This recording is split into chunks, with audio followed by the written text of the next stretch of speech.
Astaghfirullahalazim. Astaghfirullahalazim. Astaghfirullahalazim.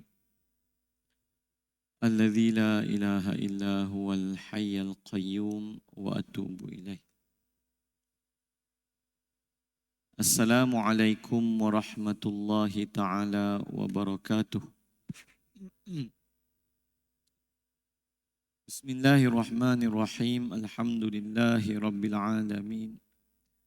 Allahumma salli ala sayyidina Muhammad abdika wa rasulika nabiyil ummiyyin nuril ma'sum wa ala alihi wa sahbihi wa barik wa sallim kullama dhakaraka wa dhakarahu dhakirun wa kullama ghafala an dhikrika wa dhikrihil ghafilun adada khalqika wa ridha'a nafsika wa zinata 'arshika wa midada kalimatik wa kama yanbaghi li kamalika wa jamalika wa jamalik wa kamalik wa jalalik wa kama tuhibbu wa tarda ya Allah. Allahumma 'allimna ma yanfa'una wa anfa'na bima 'allamtana wa zidna 'ilma warzuqna fahma wa faqihna fid din waj'alna min 'ibadikal mukhlasin al-mukhlisin amma ba'd. Jadi tuan-tuan dan puan-puan yang dimuliakan Allah Subhanahu wa taala, maka kita mulakan pengajian kita dengan bacaan Ummul Kitab dan juga 10 ayat pertama daripada surah Al-Kahfi dengan niat pertama sekali semoga Allah Subhanahu wa taala mengurniakan kita akidah yang benar, niat yang benar, ilmu yang benar, amal yang benar, adab yang benar, akhlak yang benar, taubat yang benar, cinta yang benar, guru yang benar, sahabat yang benar, serta jalan agama yang benar, dan dengan niat semoga Allah Subhanahu wa taala sentiasa meletakkan kita di atas keafiatan yang berterusan dan pemeliharaan yang sempurna pada tubuh badan kita, pada urusan agama kita, dunia kita, akhirat kita, tubuh badan kita, jiwa rohani, pemikiran kita, ahli keluarga kita dan segala kurniaan Allah Subhanahu wa taala kepada kita, sehinggalah moga-moga kita diwafatkan di atas sebaik-baik keadaan husnul khatimah, maka dapatlah kita kembali kepada Allah Subhanahu wa taala dengan jiwa yang mutmainnah dan kita pergi ke alam akhirat dengan penuh ketenangan, kegembiraan dan kebahagiaan. Al-Fatihah. A'udzu billahi minasyaitonir rajim. Bismillahirrahmanirrahim. Alhamdulillahi rabbil alamin. Ar-Rahmanir Rahim. Maliki yaumiddin. Iyyaka na'budu wa iyyaka nasta'in. Ihdinas siratal mustaqim. Siratal ladzina an'amta 'alaihim ghairil maghdubi 'alaihim waladdallin.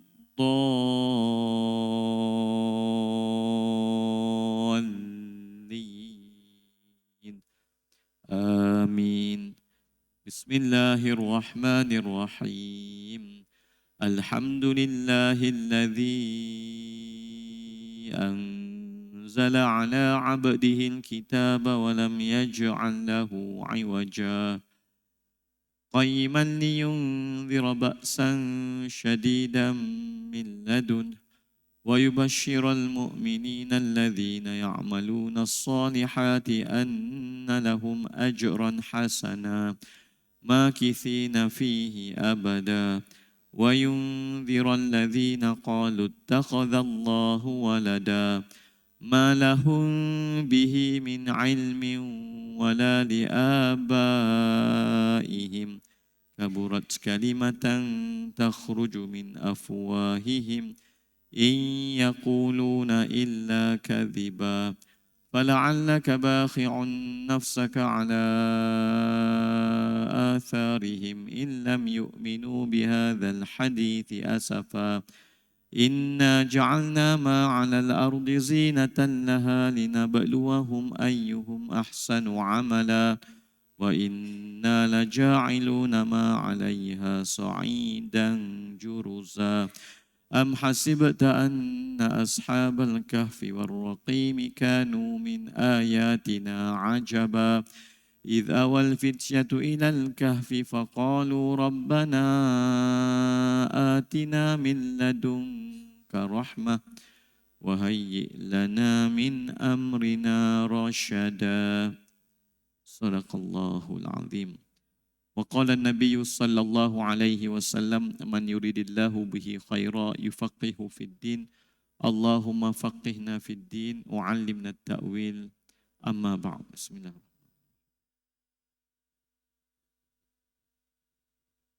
Alhamdulillah. Alhamdulillah. Bismillah. Alhamdulillah.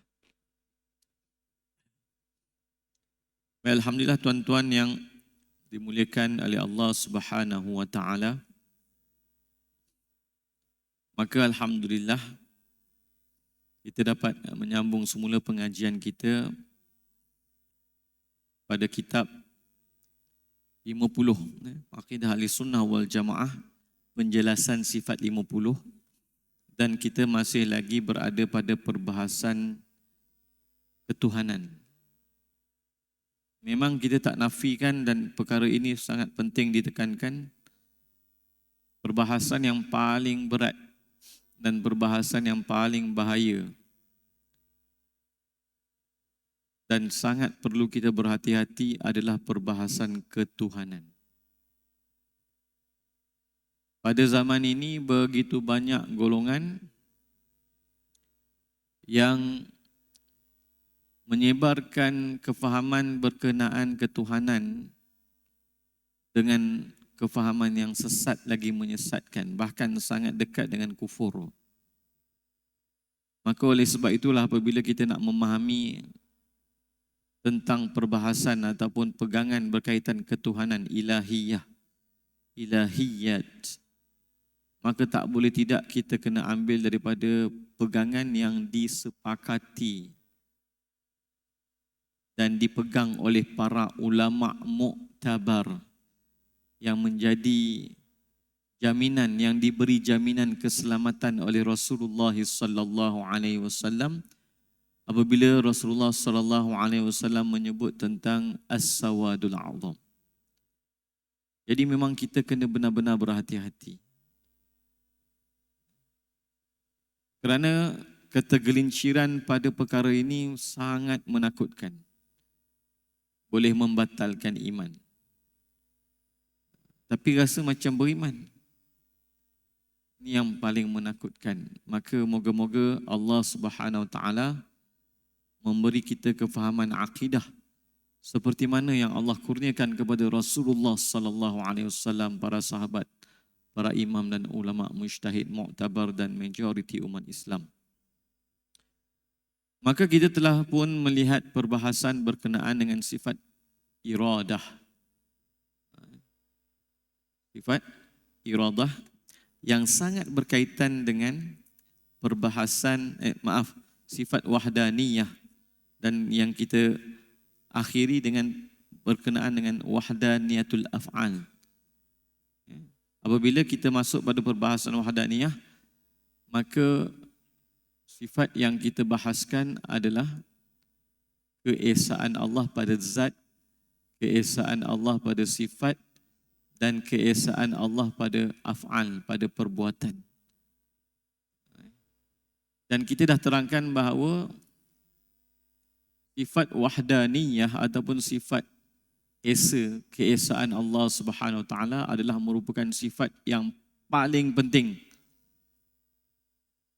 dalam perbahasan sifat 20, dan di situlah kita kata intipati, intisari tauhid pada sifat wahdaniyah. Sebab itulah sifat yang dizahirkan oleh Allah Subhanahu Wa Taala pada ayat pertama surah Al-Ikhlas, Qul huwallahu ahad. Baik. Maka kita kata bila kita faham tentang wahdaniyatul af'al, nanti baru kita faham tentang masalah perbuatan hamba. Kalau kita tak faham tentang af'alullah, keesaan Allah dalam perbuatannya. Tidak ada yang berlaku melainkan Allah Subhanahu Wa Taala yang melakukannya, menciptakannya. Itu yang kita sebut sebagai perbahasan hakikat. Dan kemudian apabila melibatkan perbuatan kita, maka itu disebut sebagai perbahasan syariat.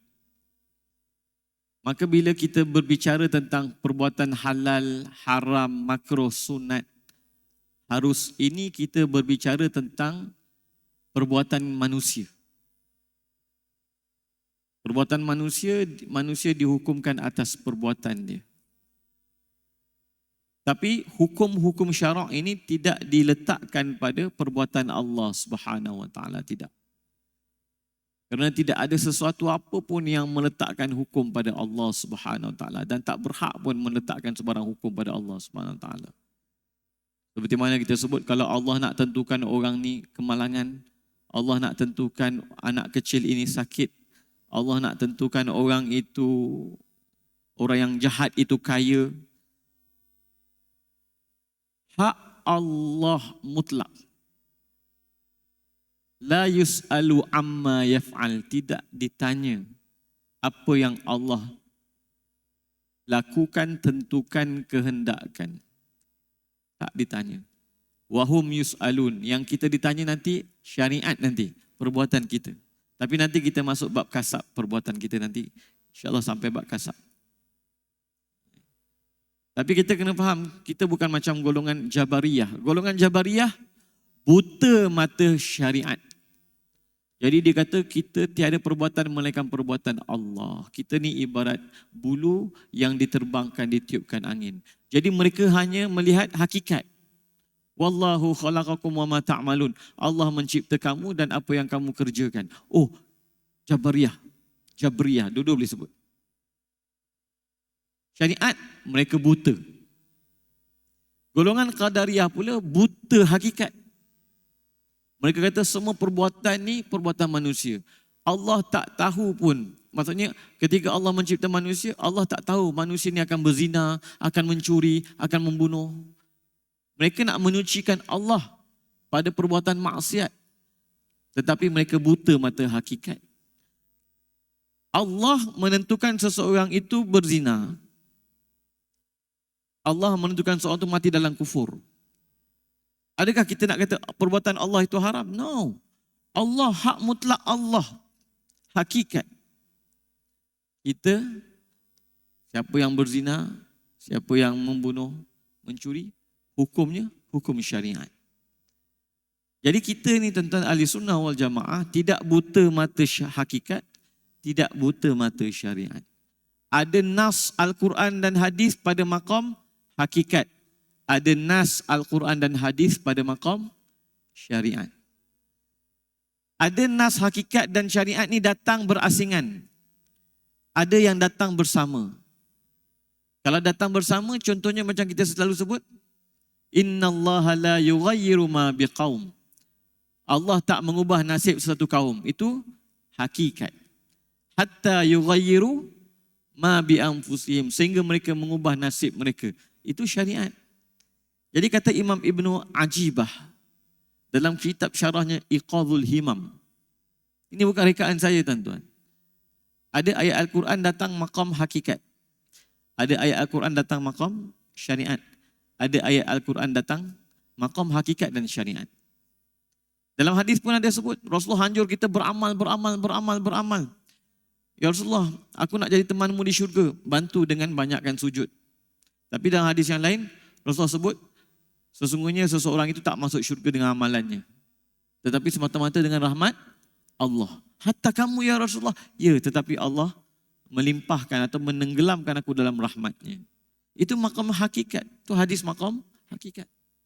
Hadis yang suruh beramal banyak, hadis maqam syariat. Allah kata, wabtaghu ma kataballahu lakum, dan carilah, itu perintah syariat.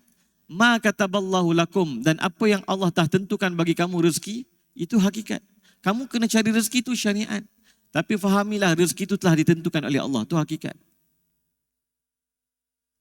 Ulama kata lagi, iyyaka na'budu, itu syariat. Wa iyyaka nasta'in, itu hakikat.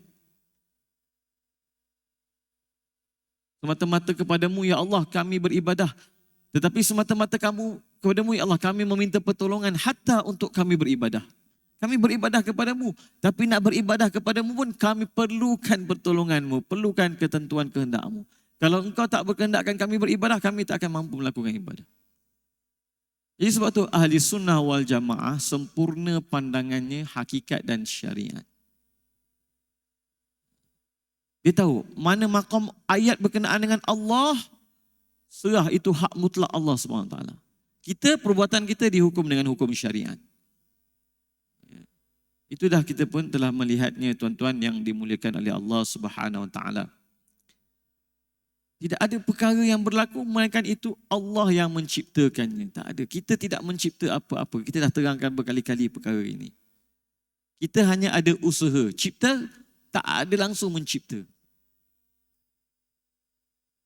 Tidak ada langsung makhluk-makhluk lain yang mencipta. Tak ada. Api bertemu kertas, kertas terbakar. Allah yang mencipta kebakaran. Allah yang membakar kertas. Kalau Allah tak nak bakar kertas seperti Nabi Ibrahim, boleh, tak ada masalah. Habis hubungan api dengan membakar, ini hubungan apa? Hubungan adat. Sebab itulah tuan-tuan yang dimuliakan oleh Allah Subhanahu Wa Taala. Kita nak terangkan, sebelum saya masuk bab qudrat ni, nak cerita tentang ni. Kenapa perbahasan ini penting? Kenapa Ustaz? Gini tuan-tuan, yang dimuliakan oleh Allah Subhanahu Wa Taala. Antara fitnah yang pernah berlaku dalam sejarah umat Islam adalah fitnah yang dirasakan akal bertentangan dengan wahyu. Fitnah ini pernah melanda dunia Eropah. Tuan-tuan pun tahu. Orang Eropah merasakan gereja bertentangan dengan sains. Dulu gereja menghukum orang-orang sains ini sebagai ahli sihir pun. Siapa yang kata bumi ini bulat dihukum kerana pada waktu itu gereja berpegang mengatakan bahawa bumi ini datar. Jadi apabila berlaku pertentangan antara sains ataupun akli dengan pegangan mereka keagamaan, akal dan sains dan agama, perkara ini di negara barat tidak dapat diharmonikan. Tak dapat diharmonikan. Maka mereka merasakan kalau mereka nak maju dalam sains, nak maju dalam keduniaan, nak maju dalam rasional dan logik, mereka perlu buang agama. Mereka perlu kesampingkan agama. Maka agama disampingkan dalam sekularisme. Agama individu lah cukup. Bila you masuk politik, you masuk market, you masuk dalam dunia-dunia ilmu lain, valueless, tidak ada nilai agama. Sila. Agama hanya dalam ruang lingkup peribadi. Sekularisme. Dan apabila kitab-kitab mereka diterjemahkan ataupun ketika Yunani falsafah Greek diterjemahkan, perkara yang sama pernah melanda umat Islam.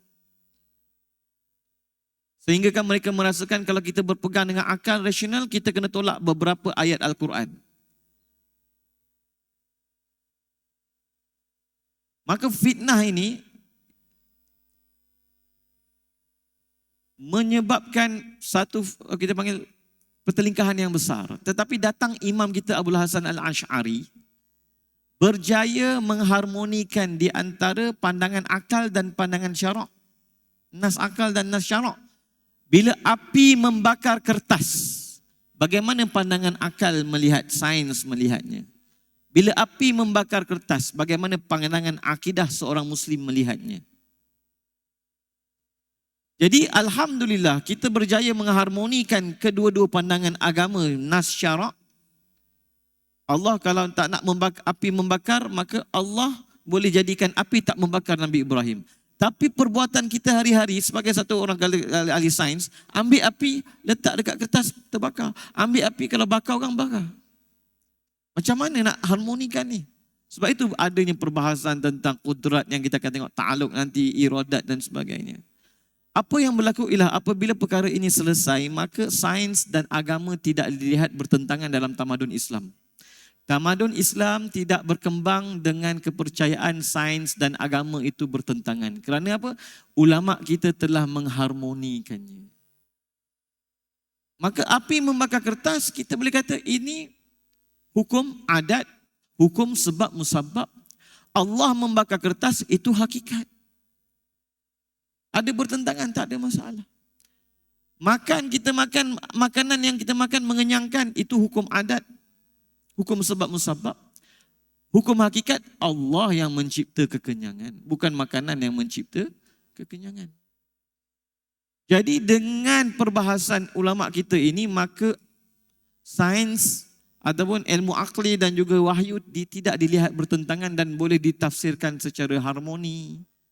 Maka tuan-tuan pun tahu ilmu sains berkembang dalam dalam tamadun umat Islam tanpa dilihat sebagai bertentangan dengan akidah. Bukan macam yang berlaku di negara Eropah, mereka terpaksa kesampingkan agama mereka dengan konsep sekularisme khususnya.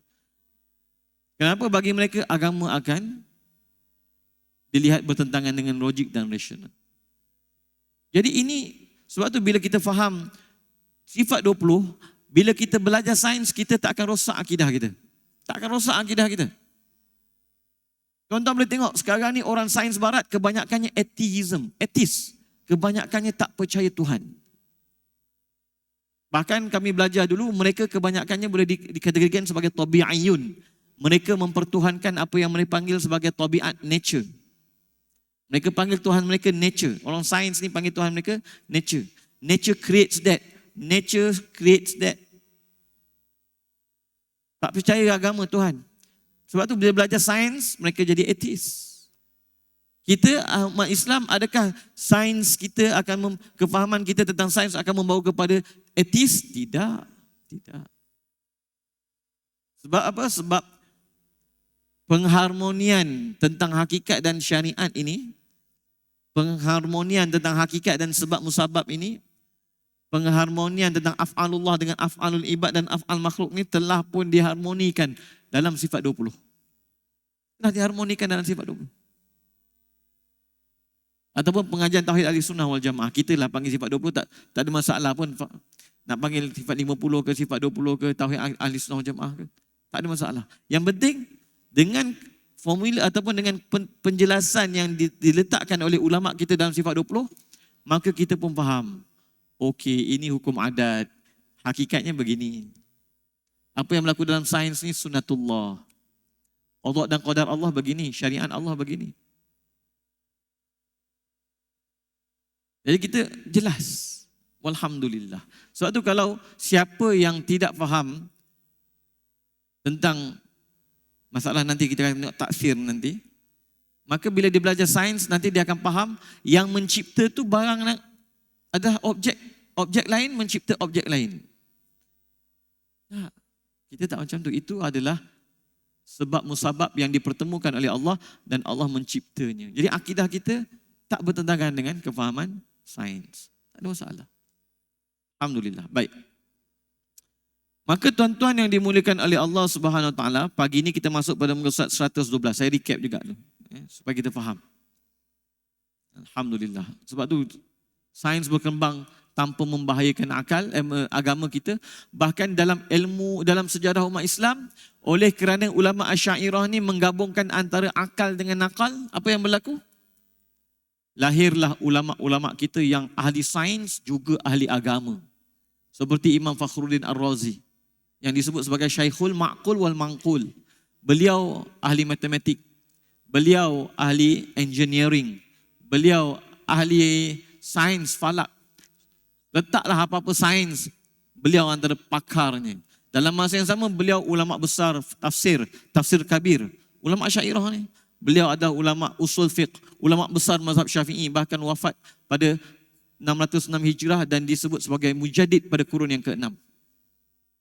Menguasai ilmu sains, tokoh besar ilmu sains. Bila beliau menaik kenderaan, maka akan ada beratus orang akan mengikuti beliau di sebelah kanan dan sebelah kiri. Yang ada tanya soalan sains, ada tanya soalan agama. Ni ulama kita ni tuan-tuan. Syekhul Manqul wal Ma'qul, Imam Fakhruddin Ar-Razi. Boleh gabungkan antara ilmu sains dengan ilmu agama.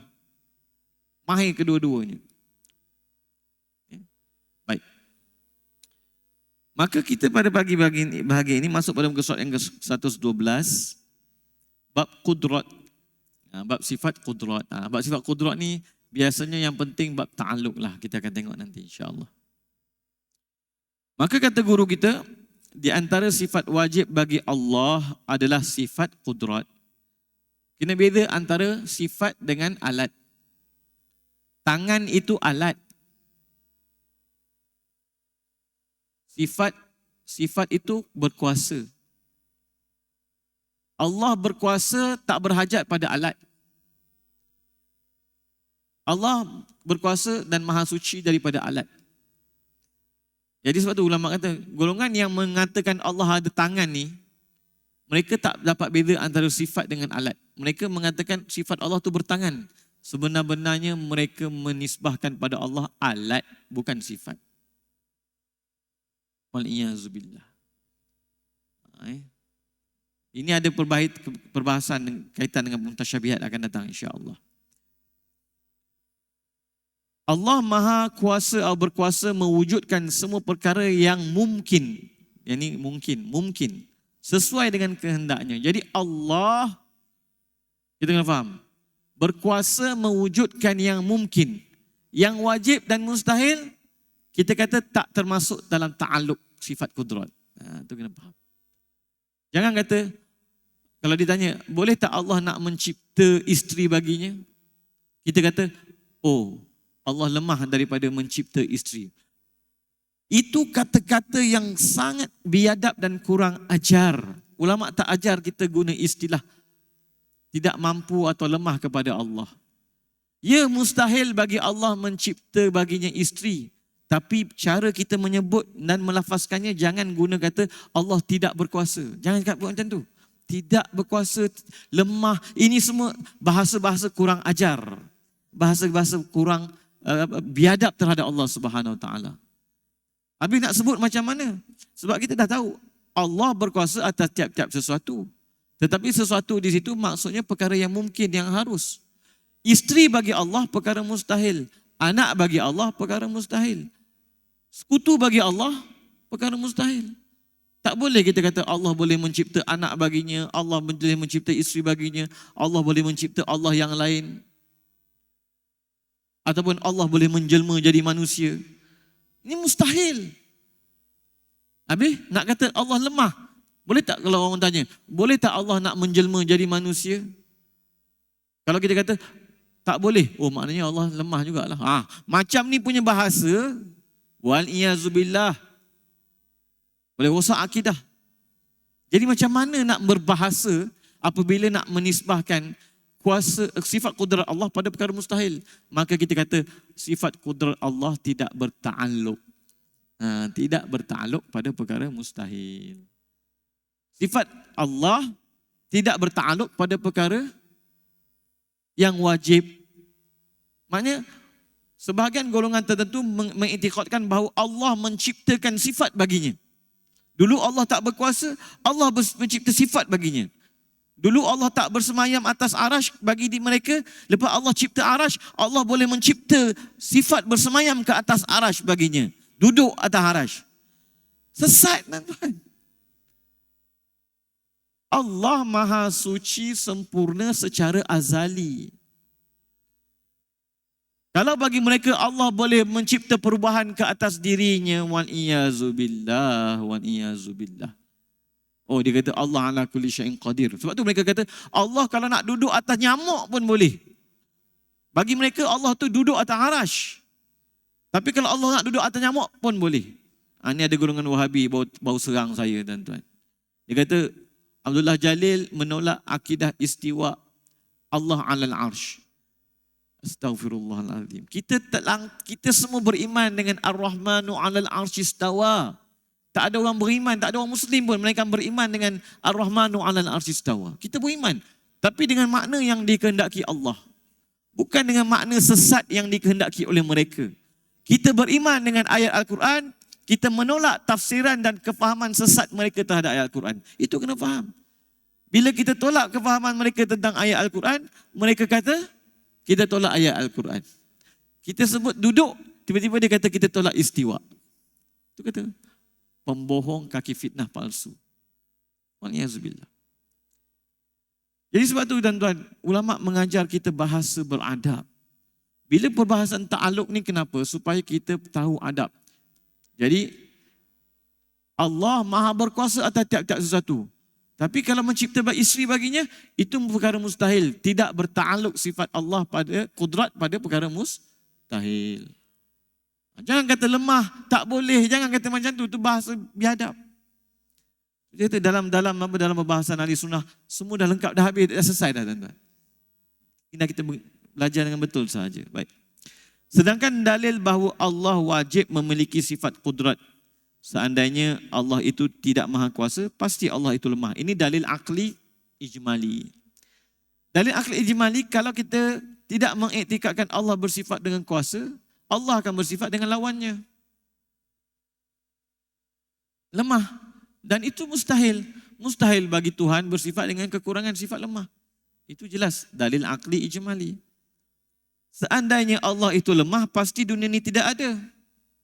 Ternyata dunia ini ada, berarti Allah bersifat kudrat. Jadi kita gunakan dalil alam ini wujud.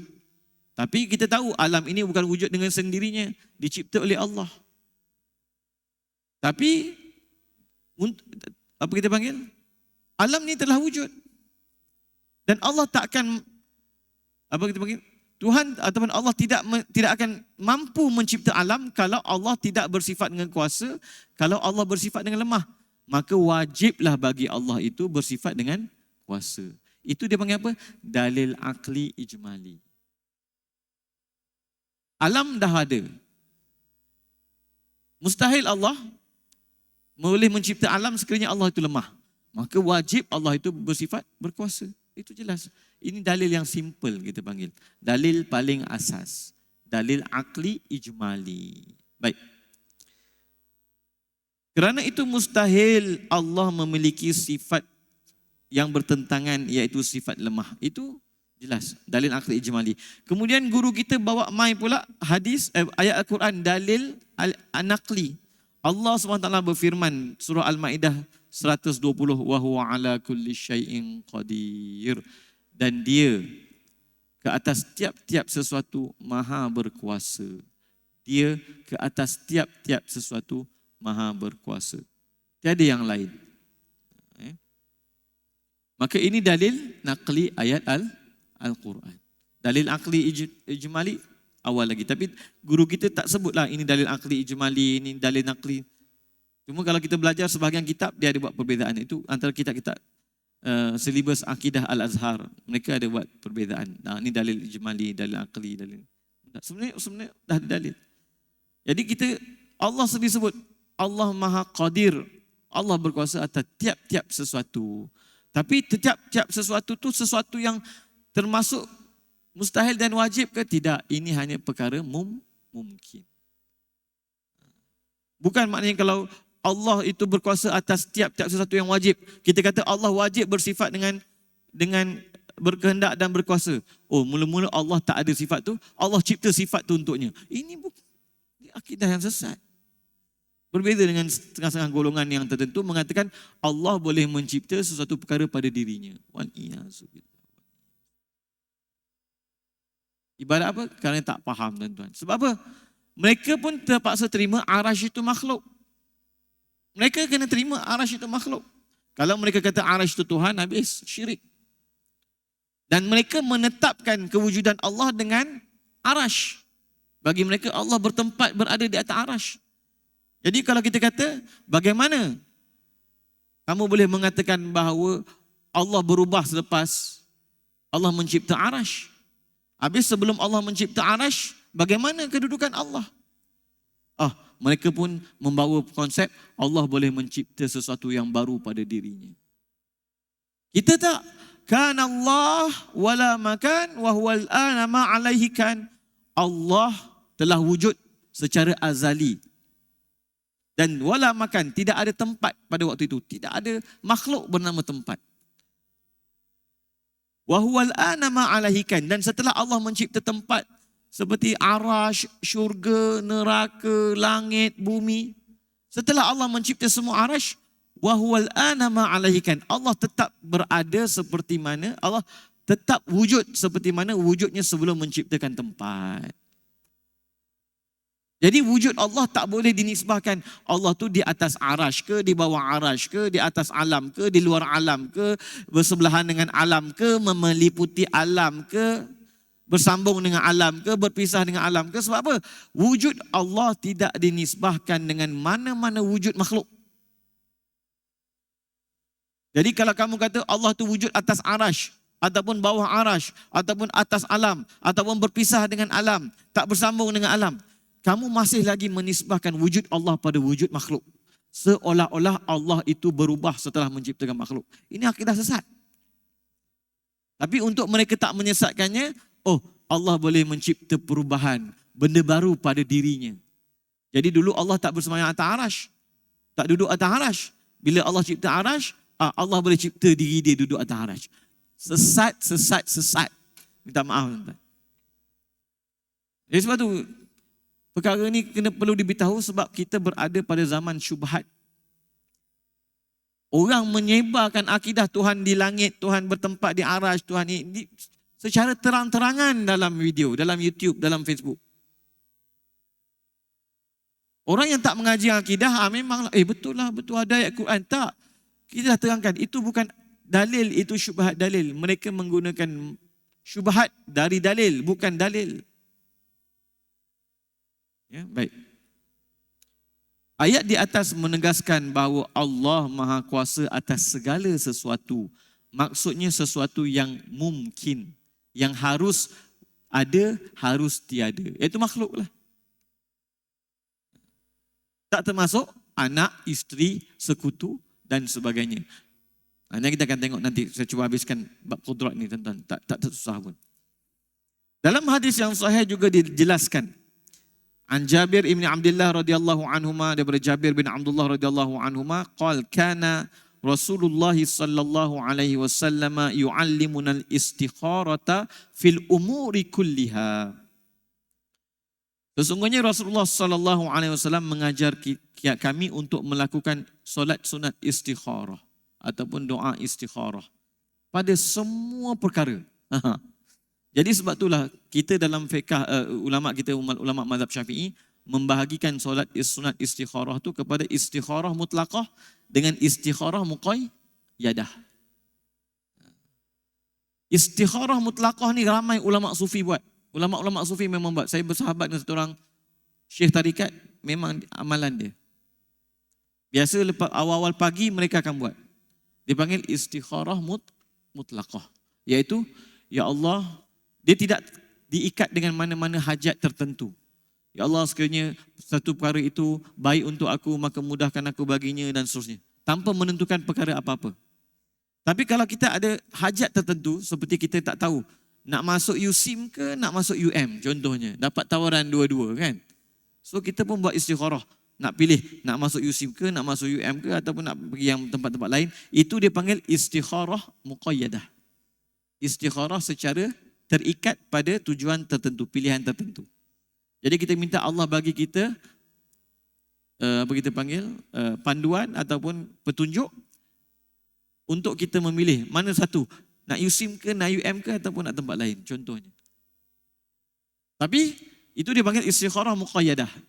Ulama-ulama sufi juga mengamalkan dia panggil istikharah mutlaqah.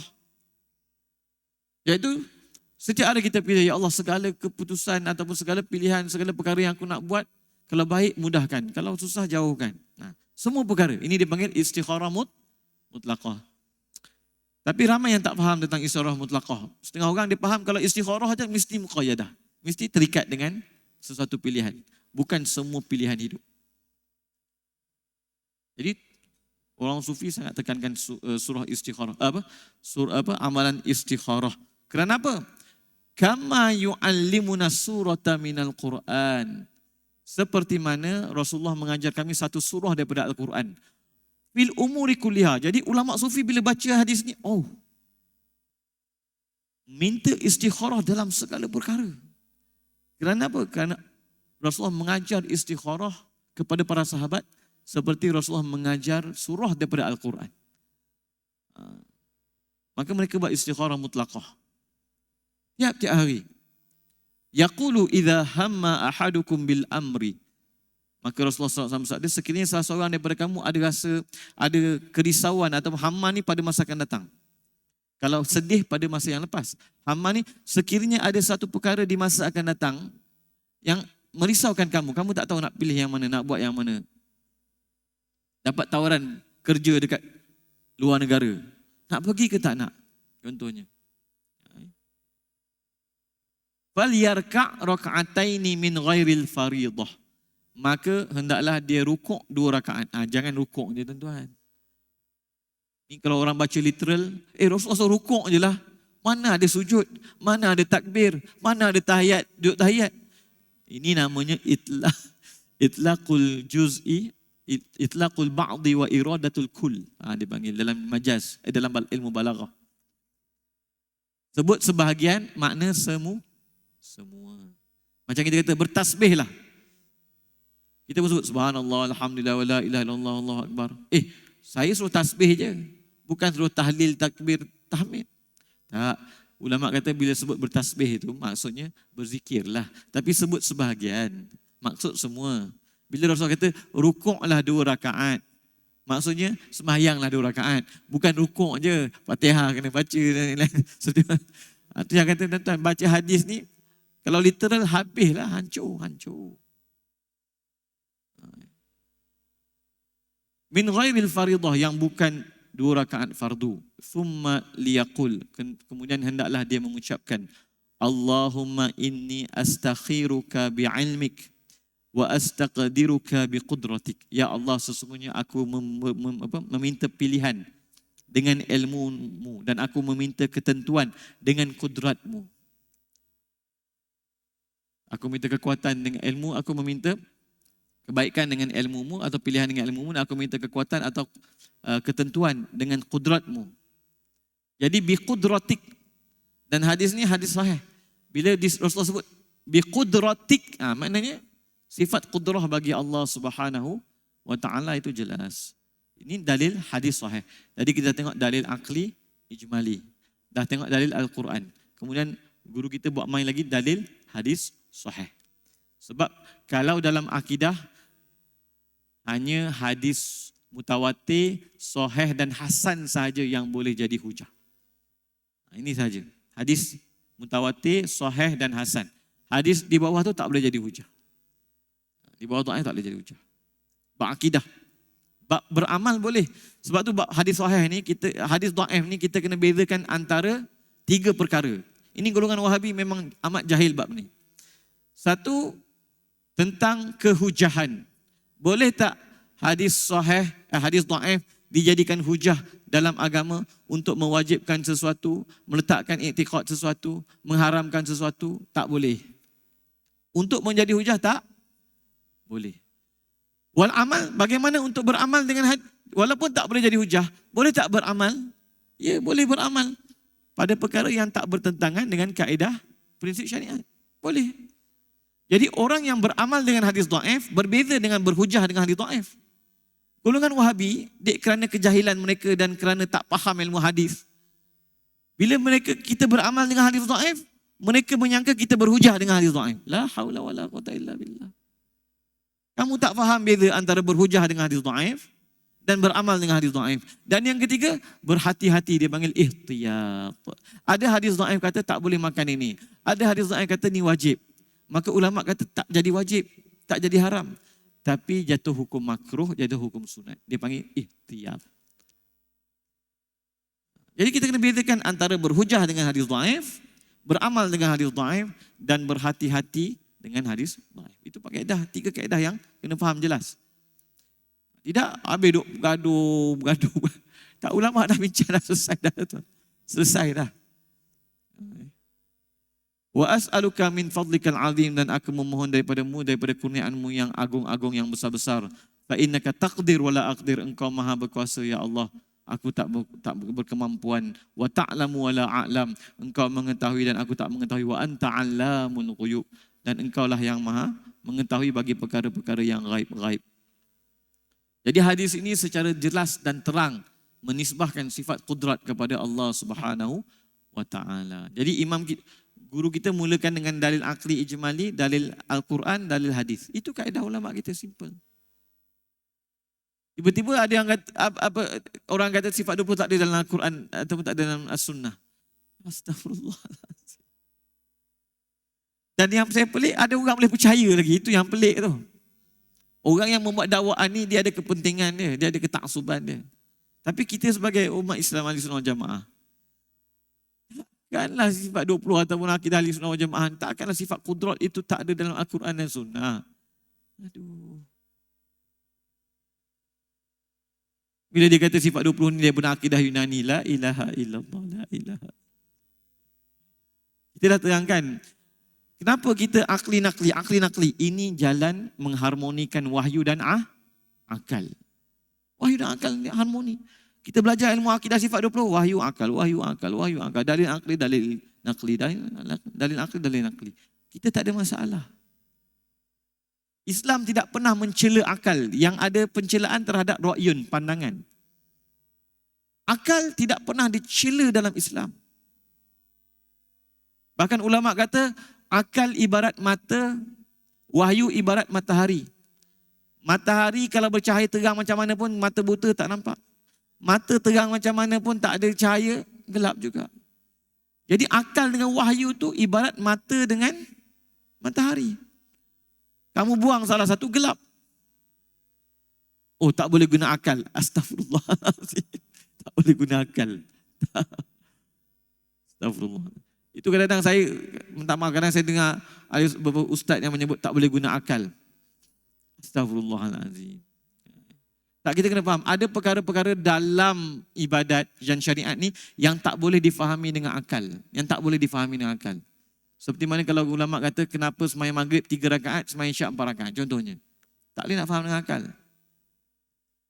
Patutnya nak tidur 2 rakaat lah. Contohnya.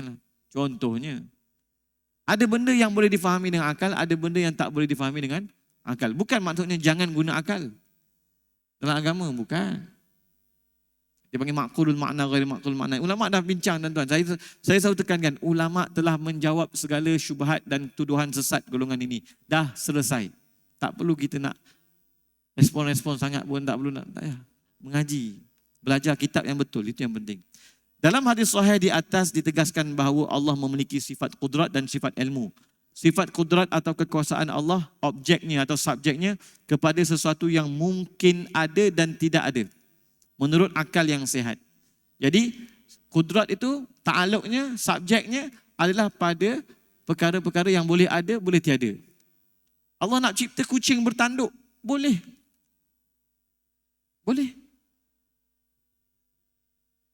Hatta kalau kita nak bahaskan secara macam kita kata, kalau kita nak kata, boleh tak Allah mencipta Nabi selepas Rasulullah? Secara hukum akal, boleh tak? Secara hukum akal, harus pada akal. Sebab perkara itu mungkin. Tetapi syariat, mustahil. Dalil akli kat sini contohnya ada pertentangan dalil akli dengan dalil syarak. Dalil akli, harus tak Allah mencipta seorang Nabi selepas Rasulullah? Dalil akli harus. Perkara ini tak mustahil. Perkara ini tidak termasuk dalam bab wajib. Harus bagi Allah. Tapi dari segi syarak mustahil. Sebab Allah dah menentukan Rasulullah sebagai penutup para Nabi. Jadi kita i'tiqad kita Rasulullah dah penutup segala para Nabi. Adakah kita mendahulukan akal ke atas syarak? Tidak. Tak ada. Walaupun perkara itu harus dari segi syarak. Macam kita kata kucing bertanduk tadilah. Harus tak kucing bertanduk dan bersayap? Allah nak cipta? Harus. Tapi secara realitinya kita ada tengok tak? Tak. Tapi adakah kita nak kata Allah tak berkuasa mencipta kucing bertanduk bersayap? Tak. Harus. Tapi Allah tidak menciptakannya. Bukan kita kata, oh mustahil. Kalau kita mustahil, mustahil adat. Bukan mustahil hakikat. Bukan mustahil pada kudrat Allah. Allah nak cipta manusia ada 3 tangan. Boleh tak tuan-tuan? Harus tak? Harus. Tak ada masalah. Tapi Allah mencipta manusia dengan 2 tangan. Bukan bermakna Allah tak berkuasa nak mencipta kalau manusia, Allah nak jadikan satu orang mempunyai tangan yang ketiga. Boleh. Jadi itu kita kena faham. Sebab tu ulama kita dalil akli. Jadi Tiba-tiba golongan ni kata kita mendahulukan akal atas syarak. Tak. Walaupun akal hukum akli kata harus kerana itu perkara mungkin bagi Allah mengutuskan para nabi. Allah nak mengutuskan para nabi berapa banyak pun, berapa bila-bila pun hak Allah Subhanahu Wa Taala. Hukumnya harus. Tapi Allah telah menyatakan dalam dalil naqli Al-Quran bahawa Rasulullah penutup para nabi. Maka mustahil adanya nabi selepas Rasulullah. Mustahil. Dalilnya syarak, bukan akal. Jadi bila bertentangan syarak dengan akal, kita utamakan syarak. Sejak bila kita utamakan akal atas syarak? Itu yang bila golongan ni kata kita utamakan akal atas syarak. Tak ada. Semua pembohongnya, tuan-tuan. Saya minta maaf lah. Memang saya kasar dengan golongan ni memang sebab apa? Sebab bukan kasar, tegas. Menyesatkan banyak, menipunya banyak. Baik. Mengapa sifat kudrat Allah mengarah kepada sesuatu yang mungkin menurut akal sahaja? Sebab itulah ulama kata pembahagian hukum akal ni sangat penting.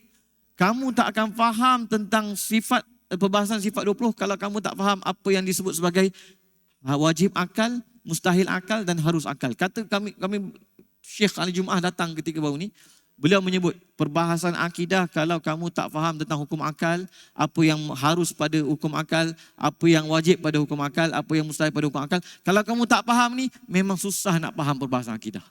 Susah. Itu yang Wahabi tak faham. Awal-awal lagi dah menolak tentang pembahagian 3 ni.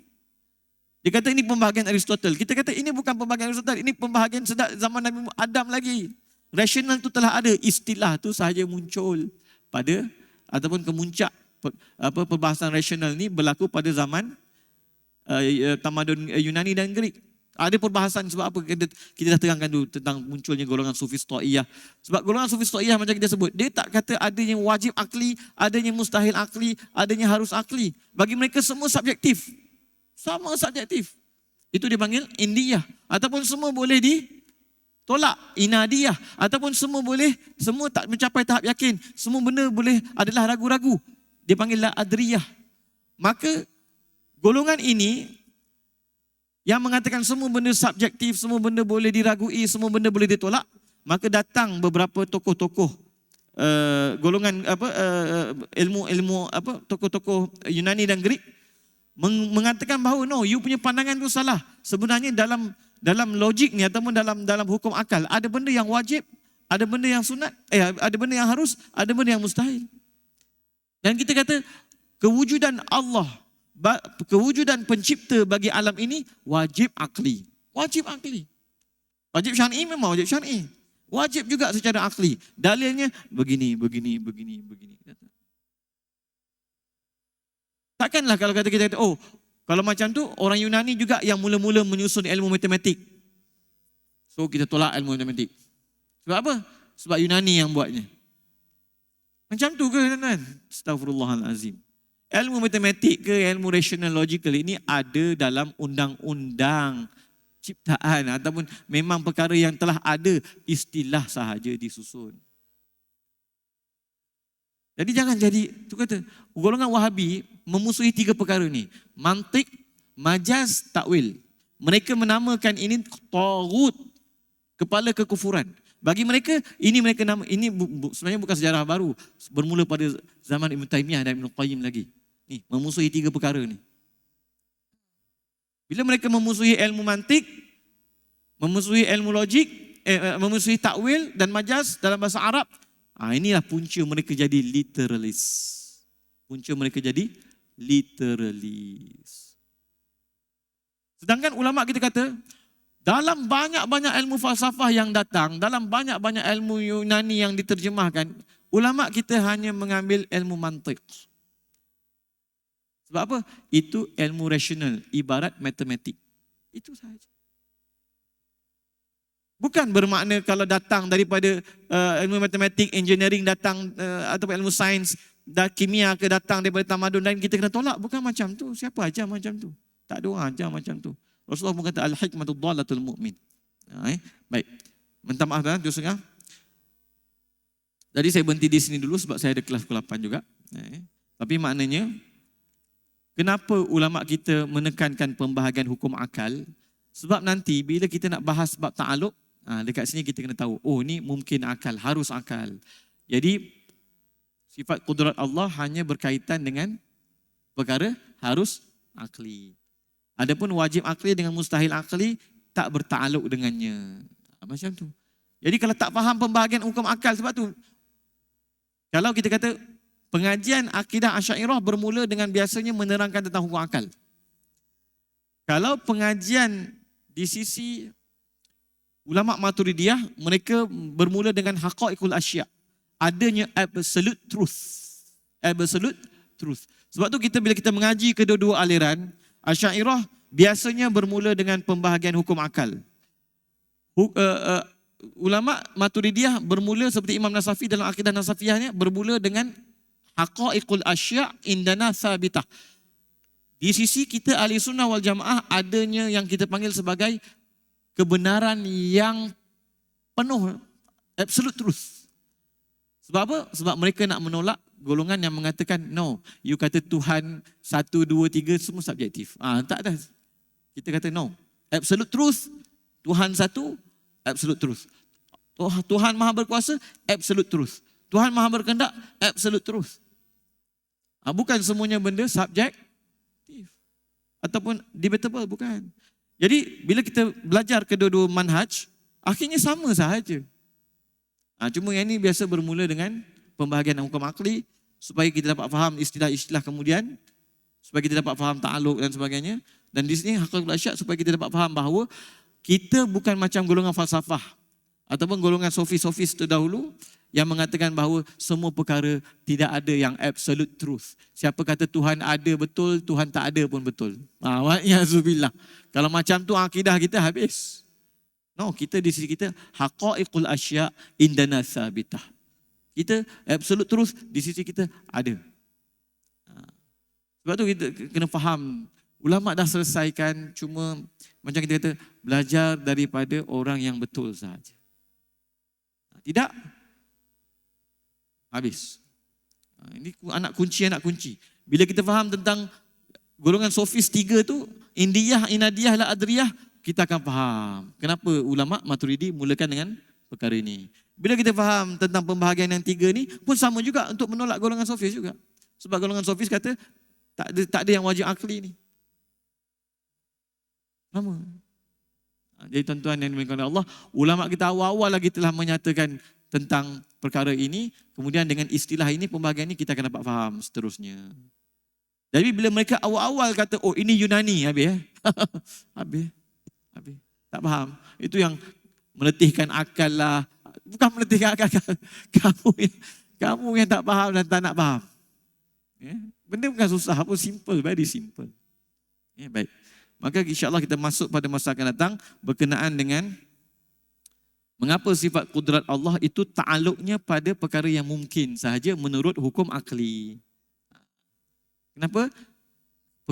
Sifat Allah itu ta'aluknya pada perkara yang mungkin sahaja pada hukum akli. Kita akan tengok nanti.